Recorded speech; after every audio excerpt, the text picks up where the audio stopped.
ಸಂದರ್ಭದಲ್ಲಿ ನಾನು ಮತ್ತೊಂದು ವಿಷಯನ ಪ್ರಸ್ತಾಪ ಮಾಡಿದೆ.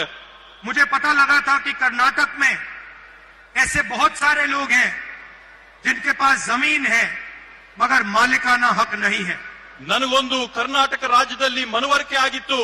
ಕರ್ನಾಟಕ ರಾಜ್ಯದಲ್ಲಿ ಲಕ್ಷಾಂತರ ಜನ ಇದ್ದಾರೆ, ಯಾರು ಭೂಮಿಯ ಅನುಭವದಲ್ಲಿದ್ದಾರೆ, ಆದ್ರೆ ಆ ಭೂಮಿಯ ಹಕ್ಕು ಪತ್ರಗಳು, ಆ ಭೂಮಿಯ ಸಾಕ್ಷಿ ಆಧಾರಗಳು ಅವರ ಹತ್ರ ಇಲ್ಲ ಅನ್ನೋಂಥದ್ದು ನನಗೆ ಮನವರಿಕೆ ಆಗಿತ್ತು.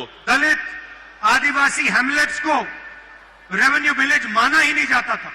ದಲಿತರು ಮತ್ತು ಬುಡಕಟ್ಟ ಜನ ಇರ್ತಕ್ಕಂಥ ಪ್ರದೇಶಗಳು, ಗ್ರಾಮಗಳು ಕಂದಾಯ ಗ್ರಾಮ ಅಂತಾನೆ ಘೋಷಣೆ ಆಗಿರಲಿಲ್ಲ. ये लोग गांव में रहते थे मगर इनको कोई हक नहीं मिलते. ಆ ಗ್ರಾಮಗಳಲ್ಲಿದ್ದಂತ ಬುಡಕಟ್ಟು ಪರಿಶಿಷ್ಟ ಜಾತಿಯ ಜನಕ್ಕೆ ಅವರ ಭೂಮಿ ಮಾಲೀಕತ್ವದ ಹಕ್ಕೇ ಇರಲಿಲ್ಲ. इसमें हर जात के लोग थे, हर धर्म के लोग थे. ಈ ಒಂದು ಗ್ರಾಮಗಳಲ್ಲಿ ಪ್ರತಿ ಜಾತಿಯ ಜನ ಇದ್ರು, ಪ್ರತಿ ಧರ್ಮದ ಜನ ಇದ್ರು. इनको मालिकाना हक नहीं था, इनकी प्रॉपर्टी राइट्स नहीं थी, इनको सरकार की कोई फैसिलिटी नहीं मिलती थी. ಇವ್ರಿಗೆ ಭೂಮಿಯ ಮಾಲೀಕತ್ವದ ಹಕ್ಕುಗಳಿರ್ಲಿಲ್ಲ, ಸರ್ಕಾರ ಕೊಡುವಂತ ಸೌಲಭ್ಯಗಳಿರ್ಲಿಲ್ಲ, ಹಕ್ಕು ಪತ್ರಗಳು ಅವ್ರ ಕೈಯಲ್ಲಿರ್ಲಿಲ್ಲ. सालों से ये परिवार जमीन उस जमीन पे रह रहे थे. 16 ವರ್ಷಗಳಿಂದ ಈ ಕುಟುಂಬಗಳು ಆ ಭೂಮಿಯ ಅನುಭವದಲ್ಲಿದ್ರು, ಆದ್ರೆ ಸಾಕ್ಷಿ ಆಧಾರಗಳಿರ್ಲಿಲ್ಲ. मगर उनको अपनी ही जमीन का अधिकार नहीं था. ಆದ್ರೆ ಅವ್ರಿಗೆ ತಮ್ಮದೇ ಆದಂತ ತಮ್ಮ ಸ್ವಂತ ಭೂಮಿಯ ಅಧಿಕಾರದ ವ್ಯವಸ್ಥೆ ಅವ್ರಿಗಿರ್ಲಿಲ್ಲ. और ये मामला मैंने कांग्रेस पार्टी के सीनियर नेताओं से उठाया. ಈ ಒಂದು ವಿಷಯದ ಬಗ್ಗೆ ನಾನು ನಮ್ಮ ಕಾಂಗ್ರೆಸ್ ಪಕ್ಷದ ಹಿರಿಯ ಮುಖಂಡರ ಗಮನಕ್ಕೆ ಈ ವಿಷಯನ ತಂದೆ. खारगे जी से, सिद्धरमैया जी से, डीके शिवकुमार, बाकी मंत्रियों से मैंने ये बात की. ನಾನು ಈ ವಿಷಯದ ಬಗ್ಗೆ ಮಲ್ಲಿಕಾರ್ಜುನ ಖರ್ಗೆ ಸಾಹೇಬ್ರ ಹತ್ರ, ಸನ್ಮಾನ್ಯ ಸಿದ್ದರಾಮಣ್ಣವರ ಹತ್ರ, ಡಿ.ಕೆ. ಶಿವಕುಮಾರ್ ಅಣ್ಣವರ ಹತ್ರ ಈ ಒಂದು ವಿಷಯದ ಬಗ್ಗೆ ನಾನು ಅವರ ಗಮನಕ್ಕೆ ತಂದಿದ್ದೆ. और मैंने कहा कि मैं चाहता हूं कि कर्नाटक में जिसके पास भी जमीन हो उसके पास मालिकाना हक जरूर हो.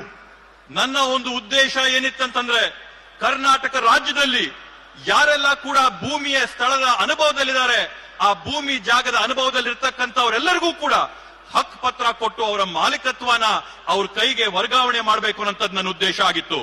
और आज मैं बहुत खुशी के साथ कह सकता हूं कि जो छठी गारंटी है उसको हम पूरा करने में कामयाब हुए.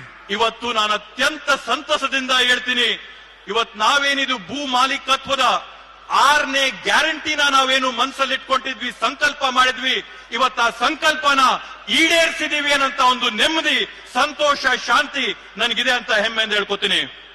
1 लाख परिवारों को आज मालिकाना हक कर्नाटक की सरकार देने जा रही है.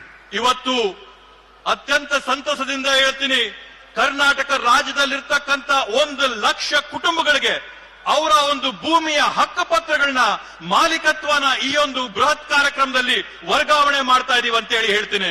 जो इंदिरा गांधी का सपना था, ಇಂದಿರಾ ಗಾಂಧೀಜಿ ಅವರ ಕನಸೇನಿತ್ತು, उसको पूरा करने के लिए हमने एक बहुत बड़ा कदम लिया.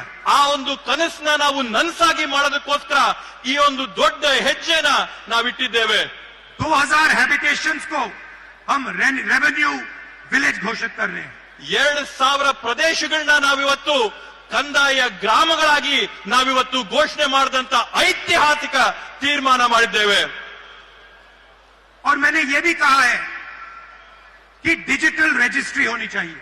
ನಾನು ಮತ್ತೊಂದು ಮಾತು ಹೇಳಿದ್ರೆ, ತಂತ್ರಾಂಶಗಳಲ್ಲಿ, ತಂತ್ರಜ್ಞಾನದಲ್ಲಿ ಎಲ್ಲ ದಾಖಲಾತಿಗಳು ತಂತ್ರಜ್ಞಾನದಲ್ಲಿ ಡಿಜಿಟಲ್ ರೆಕಾರ್ಡ್ ಇರಬೇಕು ಅಂತೇಳಿ. गरीब लोग अपने जमीन का रिकॉर्ड नहीं निकाल सकते हैं. ಬಡ ಕುಟುಂಬ